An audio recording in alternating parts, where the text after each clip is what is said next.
Hello, welcome to my very chilly garage right in the middle of the winter. So instead of riding, I'm in here tinkering about. So here's my GSPD bike, which I love dearly and I ride an awful lot. Last year in Spain, we came off the ferry and we were riding through the night in quite a bit of drizzle and a bit of mist. I was almost invisible to the riders behind me. So I wanted obviously to address that.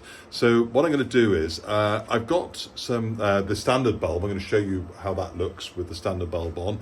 Then I'm going to swap it over and put in just an LED replacement, one that's a straight replacement that uses the existing fitting, which obviously is going to be a lot brighter. But I also have a little unit, which is like a whole unit that fills the whole, it totally replaces everything and is supposed to give you a much brighter one. So I thought it would be worth doing a comparison to see whether it really is the extra bucks to get the fancy unit. So first of all, I'm going to start off with a bog standard bulb.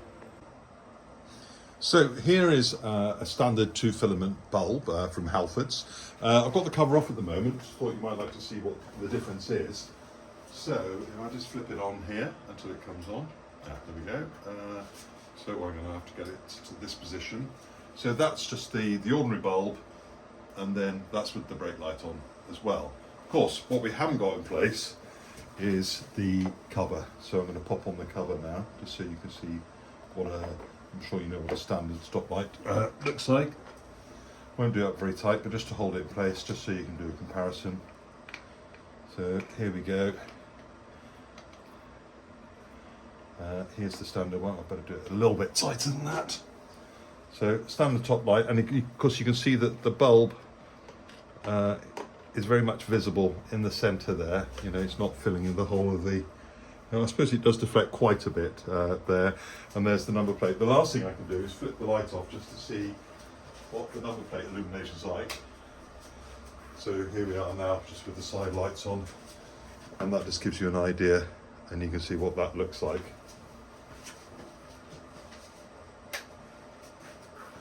So that's test one. So that's standard stuff.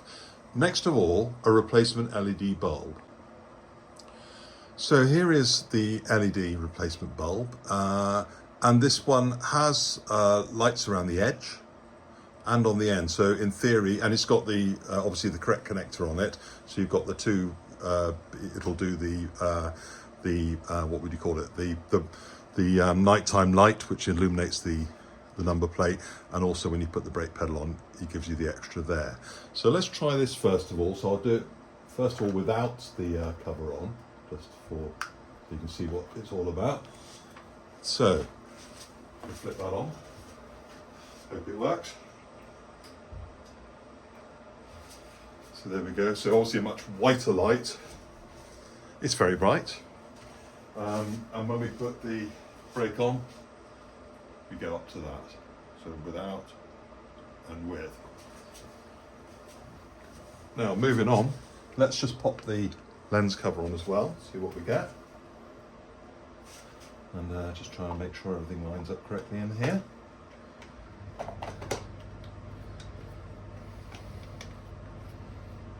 just going to screw that in a little bit so it holds in place properly.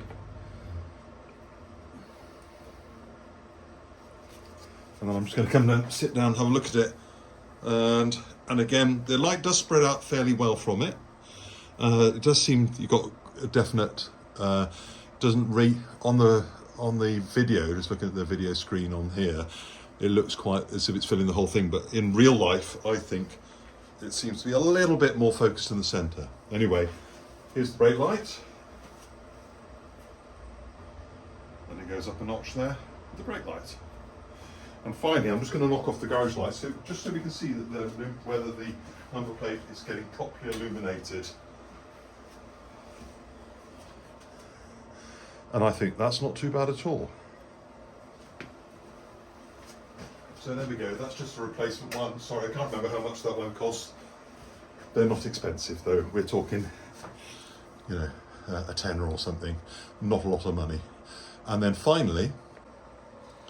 Okay, so finally we come to the LED unit. So I'll just show you what I've taken off. So here's the original bit, Obviously I'm going to carefully keep that, and it just has the 3 clips that go on it. As things go, there is a brown, which I assume is some sort of live, which goes to the top one on here, and then going either side, on the left you've got a blue and black one went on that side, and on this side you've got a brown and green that went on the other side. Anyway, I won't clip those, and this is the replacement unit from Motorworks. So as ever from Motorworks, it's a very nicely made unit. It's really well put together, and you can see it's going to fit nicely. It has 3 plugs on it. You've got 3 cables to connect with the right, looks like the right type of connectors to connect to what's already in there, although they do give you some spare clip-on ones, but obviously I'm hoping not to have to start chopping bits of harness if I can help it. But there is nothing that tells you what to plug on, and the colours don't correspond totally with it. So there's no instructions, although you do get very nice, you get a nice beer mat from Motorworks, and a sticker, and of course a key ring, but no instructions. But hey, how hard can it be? So I'm assuming I can't damage this by wiring it up wrong. Let's hope so. I'm going to go, the one cable that does correspond is we have a brown cable, and there's a brown cable there, so I'm going to go for that there, and then I'm simply going to connect the other 2 either side and see what happens. So I'm going to pause the camera while I have a quick rest and swear with it, and then I'll tell you what I've discovered. So you can see I've got it plugged in. As luck would have it, I seem to have got it right first time. So I can tell you conclusively now that the brown wire goes to the brown wire, not surprisingly. Then on the new unit, there's a black wire, and that goes to the black and blue wire on the other side. And then on the new unit, there's a yellow wire, and that goes to the green and brown, I think it is, on the other side. Now, it does come with new clips, which you can go onto these, you know, so then everything is insulated. Now, I haven't done that because that would require cutting these off, and I really would rather not cut off the existing connectors because these spades do fit onto here. However, just be aware, because the wires are rolling around, this could short out. So I will just wrap it in a little bit of electrical tape, because I think that's better, because if I ever want to reinstate the old ones, it means I can just plug them straight back in without having to chop and cut things back to how they were. Hope that makes sense. So you got a choice of that. Anyway, you can see now that that's on. And underneath, that's the, I think I got it right, because that's clearly the number plate. It has separate number plate illumination down there in white, which is nice. And then you've got the red light shining out here. And when you clip them on, when you put the brake on, they go nice and bright. So I'm just going to pause the video, and I'm just going to wire the whole thing in properly, and then show you the results. So all back together again. So I've installed the unit. What I didn't show you just in the last video was that it does come with 3 insulated connectors which fit onto that. I haven't used them because there are uninsulated versions already on the wiring loom. So I've just used the existing wiring, and then I've just used a little bit of black LX tape to just carefully wrap them so that the wires don't short out on each other.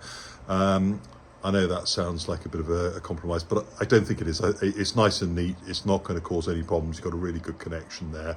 And it just means that if I want to put it back, you can just carefully remove the connectors with a pair of pliers and totally reinstate it without having to go back and start cutting things around. But I'll hang on to those just in case further down the line I'll decide not to do that. So there we go. It's not out of the question. I mean, I am just a little worried that I'm going to be going abroad, and what if it goes wrong, what happens? But actually, all I'm missing, all I've removed, is this tiny bit here. So I might just sling it in with the spares until I've got full confidence that the thing's not going to pack up on me, because I do know that one other airhead, Tim Marshall, mentioned that he'd had to send his unit back, although there's many other people have commented that they've installed these units and they've been really happy with them. Anyway, the moment of truth. Let's see if we can tell on the video if it's any better. And I'll tell you what I see from my point of view as well, because you know it's like with these video cameras, they tend to adjust for things. So I'll tell you whether I really feel this is an improvement or not, or just more of the same.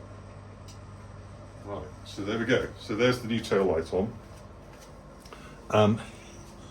Yeah, Actually, it's really good, I think. It looks quite white in the video, doesn't it? But looking at it here, it's very red and it's completely filling the whole of this rear unit from my point of view. Because if you change the angle you're looking at it slightly, it does change what you can see. But that's even better than the LED one. Let's see what the brake light's like. And here's the brake light, and oh, well, that really goes up a notch as well with that. So I'm really pleased with that. I think that is substantially better than just the replacement LED bulb, which was quite good, I thought. You've got loads of light there. Nobody's going to be running into the back of you with that shining in the night. And then with the brake light, they're going to be in no doubt for that. Final test, let's just drop off the light. And let's just check how well illuminated the number plate is. And again, I'm coming back to have a look on yeah, I mean, that's really good. It's really bright. So there we have it. That's the final thing.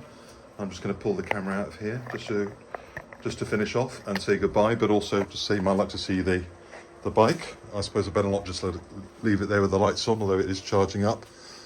So it's all done, and we are just about ready to go on our trip to Spain again at Easter. Anyway, I hope you found that helpful. And based on a very limited experience of this so far, I think that really is the Rolls-Royce of illumination there in the back. But it's just going to come down to, is it 100% reliable? So obviously if I have any problems, I will comment, but otherwise assume all is well.